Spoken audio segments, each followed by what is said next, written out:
Все творение с нетерпением ожидает откровения сыновей Божьих.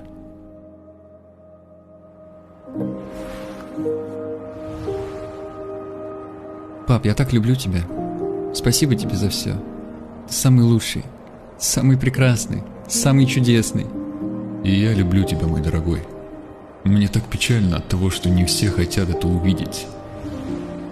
Отец, дай денег. Папа, почему те мальчики, которые ходят по улице и говорят всем, что они твои дети, строят для тебя здания, творят чудеса, но никогда не заходят к нам в дом? Я тоже не знаю, кто они, сын. Господин, прости меня, пожалуйста. Я такой грязный, такой плохой. Я давно простил тебя и уже очистил. Посмотри не на грязь, а на меня, и ты перестанешь ее видеть, и ее не станет. Какой же я грешник, ничего с этим не поделать. Так странно. Он ведь тоже твой сын, но никогда не называл тебя папой.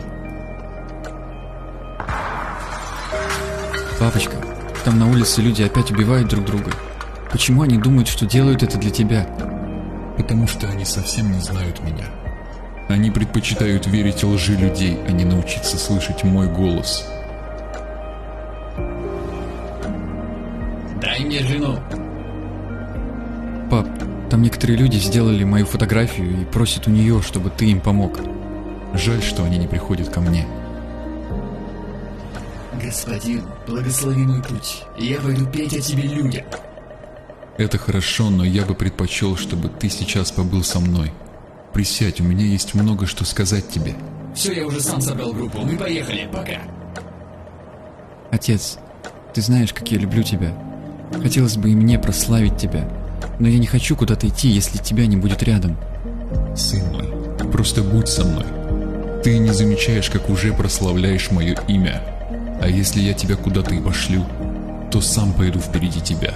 Никогда не покину и не оставлю, если ты не оставишь меня. Я верю тебе, Отец. А Иисус скоро придет за нами? Скажу тайну. Уже очень скоро. Владыка, дай денег.